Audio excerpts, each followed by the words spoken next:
Bueno, continuando con el desarrollo de nuestras clases teóricas, hoy vamos a continuar o vamos a abordar un grupo bastante interesante también que, digamos que bifurca el proceso evolutivo del reino animal, porque hasta que vimos anélidos pudimos notar el proceso inexorable el proceso evolutivo, que nos llevaba desde los primeros, desde acelomados a pseudocelomados, de pseudocelomados fuimos a organismos más complejos y organizados y más eficientes como los celomados. Con la aparición del celoma se optimiza el uso el funcionamiento de los órganos internos, de los procesos metabólicos, y a esto, al proceso de celomización, o sea, del proceso de la existencia de una cavidad del cuerpo rodeada por una membrana denominada peritoneo, desarrolló o impulsó la posibilidad de que los animales puedan tener mayor tamaño, mayores dimensiones, facilitó sus procesos metabólicos, sus procesos de excreción y secreción, sus procesos de nutrición, el transporte del alimento, la cuestión reproductiva también se vio favorecida por la aparición del celoma. Pero a partir de ahí, con anélidos, vimos que también se agregó un nuevo proceso, aparte de la aparición del celoma o cavidad del cuerpo, o eucelomado. Y también hubo un proceso de segmentación, o sea, subdivisión interna del cuerpo, de ese celoma, esa cavidad celómica, entonces se vio subdividida en segmentos denominados metámeros o somitas. Ese proceso se denominó metamerización. Yo diría que casi todo el reino animal evolucionó en este sentido, hacia la metamerización. Primero con la aparición del celoma y luego metamerización. O sea, la división del cuerpo en segmentos o en espacios. Hay un único grupo que no siguió el proceso de metamerización o segmentación del cuerpo y mantuvo el esquema de organización del cuerpo en una sola pieza, que es el grupo del filum de los moluscos. El filum de los moluscos no segmentó su cuerpo. Vamos a ver ahora cómo los que siguen en el estudio, que son los artrópodos, los equinodermos, los cordados, han seguido el camino evolutivo de la metamerización. Pero los moluscos no han seguido ese camino, se han revelado evolutivamente hablando y forman como una especie de fondo de saco evolutivo formado por una gran cantidad de especies. El filum de los moluscos, primero digamos que la palabra molusco viene del latín mollis, que significa blando, carnoso. Entonces, haciendo referencia a la característica de cuerpo carnoso que poseen los integrantes de este grupo. Son alrededor de 100.000 especies las actuales. Después de artrópodos, es el filum más importante. A esto agregaríamos unas 35.000 especies fósiles. El registro de gran cantidad de especies fósiles se relaciona con la capacidad que tienen los moluscos de producir cubiertas denominadas conchas que por su dureza siempre dejan mucho material paleontológico, mucho material fósil para poder estudiar. Por eso hay tanta cantidad. Entonces habíamos coordinado, fíjense, ese es el espacio, el lugar que los moluscos tienen en el desarrollo de nuestro árbol de la vida. dijimos que el nombre, hay moluscos de molly, cuerpo blando, ahí está el número de especies, y, y habitan los ámbitos y los medios más disímiles. O sea, está sumamente extendido en el mundo. Hay gran cantidad, o la mayor cantidad son de vida marina, seguramente que sí, pero también los hay dulceacuícolas, también los hay terrestres, habitando sobre todo tierras húmedas. Y son un ejemplo muy característico y muy interesante de lo que en términos evolutivos, de la biología evolutiva se denomina radiación evolutiva, que ya vamos a estudiar con el desarrollo de la clase, vamos a ir viéndolo mejor, a este concepto de radiación evolutiva. ¿Qué es qué aparece de nuevo en los moluscos? En primer lugar, se destaca la presencia de una masa visceral única, reitero, que no está metamerizada, que no está segmentada, y en general esa masa visceral suele estar muy asociada, desde el punto de vista anatómico, a un único pie muscular que le sirve para movilizarse o nadar, o que puede también estar transformado, ¿no? Y no ser un pie muscular único. También podemos ver la aparición de un órgano masticatorio que le sirve para trozar el alimento que está en el interior de la boca, que se denomina rádula. Y también como elemento también único y excluyente de los moluscos, podemos hablar de un tipo especial del epitelio que cubre su cuerpo, una región particular, con una secreción particular que se denomina manto, y que cubre también un espacio interno denominado cavidad paleal o cavidad del manto. El manto o palio es el encargado de segregar la concha, que vamos a ver después, está inmediatamente por debajo. La concha es una herramienta, un elemento que poseen los moluscos, que es para proteger y dar rigidez a su cuerpo. En muchos casos está compuesto por gran cantidad de carbonato de calcio. En otras ocasiones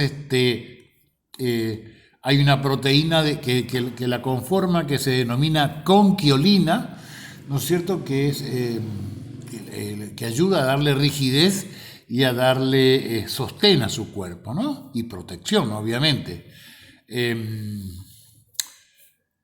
La otra característica es la presencia de un celoma que se ha reducido. Ya no es el celoma amplio y espacioso que habíamos visto y estudiado en los anélidos, sino que se trata de un celoma que se ha reducido a espacios internos que rodean a ciertos órganos, como los nefridios, en este caso metanefridios, o también al corazón, y a otros órganos internos. El celoma ya no es un solo espacio único y central del cuerpo, sino que se ha reducido y está rodeando zonas o vísceras. Y por último nos queda el sistema excretor, que es muy particular en los moluscos, que son los metanefridios, así se denomina.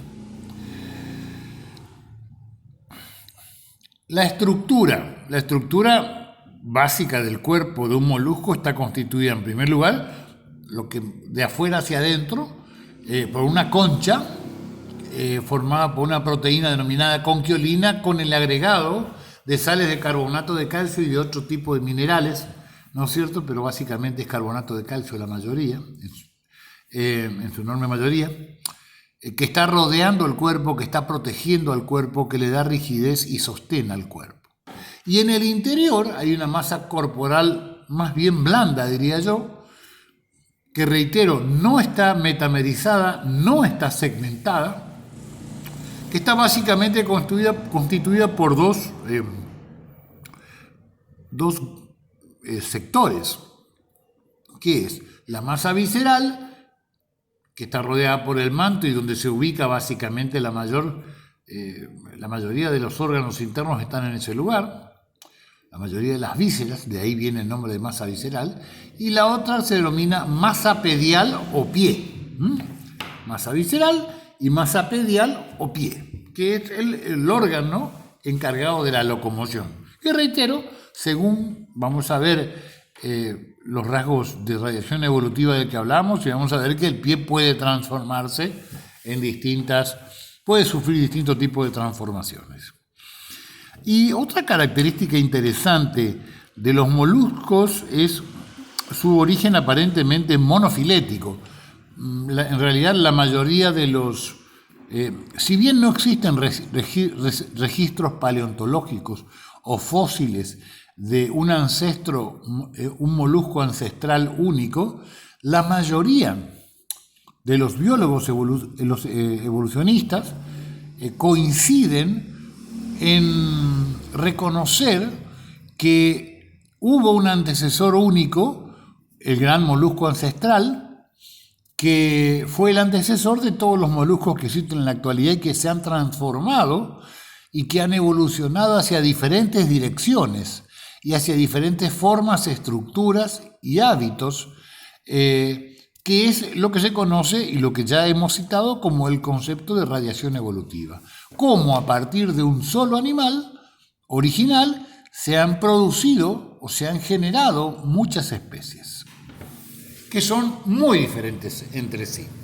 Este vendría a ser el esquema del molusco ancestral que alguna vez habitó los mares de nuestro planeta y que dio origen a todos los moluscos que hoy conocemos.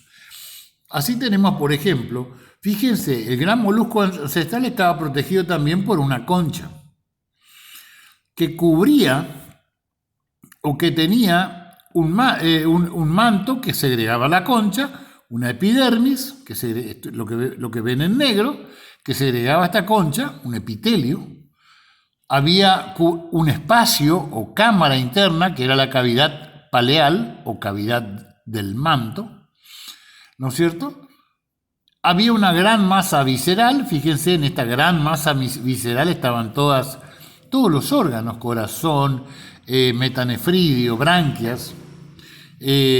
Había también una extremidad cefálica. Y después la otra gran masa que estaba hacia abajo era el pie muscular o masa pedial, donde estaban los músculos del pie. Otra cosa interesante es que el sistema nervioso, ya lo vamos a ver mejor después, no está metamerizado y no reconoce ningún tipo de segmentación también. Y fíjense que ya el molusco ancestral tenía una boca y en su interior de la cavidad bucal había un órgano masticatorio denominado rádula. A partir de ese molusco ancestral se produjo este proceso denominado radiación evolutiva, que ha dado origen a tantas variedades y tan disímiles y diferentes entre sí, que hacen que inclusive uno no crea que se trata de animales que están dentro de un mismo filum o que tienen un parentesco muy relacionado, muy afín, porque en realidad son de formas, estructuras y formas de vida muy diferentes, que básicamente son los siguientes. A partir de ese molusco ancestral se generaron los poliplacóforos, que han segmentado la concha y formado varios escudos articulados, y en el interior se encuentra el manto visceral, la masa visceral, cabeza y manto. Los gasterópodos, muy conocidos por todos, son los que vulgarmente denominamos caracoles, que en el primer caso vieron que fraccionó, ¿no es cierto?, y segmentó la concha, formando varias placas. Por eso la clase se denomina poliplacófora. Ya lo vamos a ver mejor después. En cambio, los caracoles han torsionado la concha. O sea, su cubierta está torsionada siguiendo distintos ejes. Eso ya lo vamos a ver mejor después. Por otro lado tenemos otro, que estos son los gasterópodos. Tienen una concha torsionada, en espiral o en caracol.